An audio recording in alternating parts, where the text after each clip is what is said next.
Hi, welcome to essentially the last part of working IT. This part is for P3 and D1. It's pretty straightforward. Essentially, what you've got to do is pick out one job you found for P2 and say what the main sort of skills, general skills, behaviours, and industry-specific skills are for that. And then how you sort of fit into it, and that sort of covers the distinction and the pass criteria. So, um, what you'll need to do, and I will go on to this so you can see it. There we go. It says self-test in the corner, so don't worry about me cutting it off. But what I mentioned before is you need to go on the career test and answer the questions as truthfully as you can.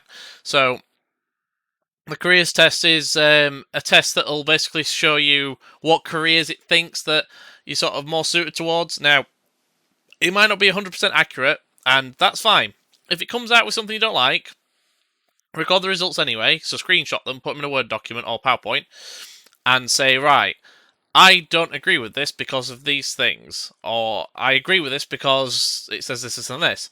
And try and link it to the job that you've picked out. So pick a job and go, right, I think it does link with this because it says I'm a teacher or whatever, or coordinator, or, it suggested me this job that I'm a programmer or something. Obviously, record the results and pick out the relevant things that you think would link to the job. Obviously, the whole point of this is you need to make sure that you pick out things that are relevant. So if you're doing a programmer job and it says you're good at cake decorating, that's got nothing to do with it. So obviously it needs to be something that's relevant, clearly. And obviously say what IT skills you might need for those roles. So if you think you need to brush up on, say, doing, I don't know, more web skills for a web developer job, so you could say that, oh, I need to learn more HTML in order to do this job, and I think it requires HTML because it's a web developer job. Then that's what you need to put. Depends on which job you put and what you think personally. So take these tests, and you can also put in your own personal opinion of what skills you think you have, and if you think you fit that bill, essentially. But if the test doesn't produce a job role that you like on there, which I believe from talking to people before that has happened, then obviously find a test that does suit you, and also find a job that suits you as well. Find what traits they're looking for and see if you fit that bill. And if you don't, say what you'd need to improve. So if you find a job for, say, a system software developer, and you know nothing about software development, then your improvement would be, well, I could start working on things like, programming skills, trying to learn how to, program little bits of software, maybe games, stuff like that, just to sort of say, this is what I'd need to improve on in order to be able to do that sort of job. And it's as simple as that. Now, I have also talked about team roles before, so in any job you will be required to work in a team. That is inevitable. That will always happen. You will always work in a team. You might be asked to work independently at times, but more often than not, you'll work as part of a larger team. So what you do will affect the rest of the people that you work with. So these are some that I've picked out, just from a few tests and a few things that I've sort of thought up of. But there's different roles in the team. So you could be a coordinator, which is like coordinating people to do this, that, and the other. So basically, managing them and making sure things are going okay. Implementer is doing things, so implement new strategies to do something. As a teacher, I'm usually an implementer because I think of different strategies to do different things.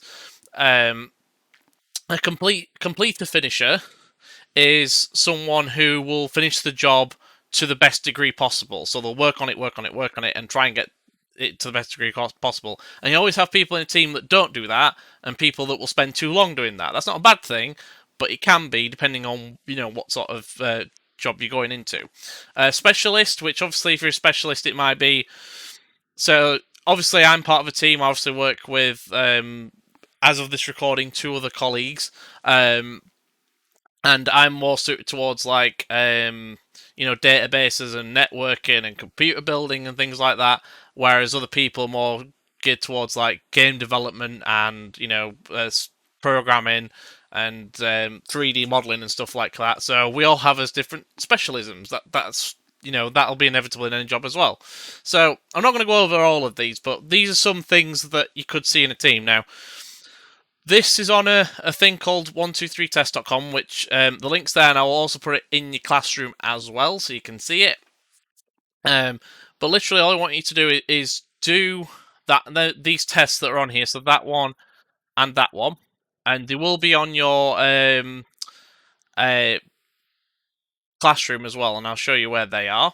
So if I were to show you this and just change it to this one.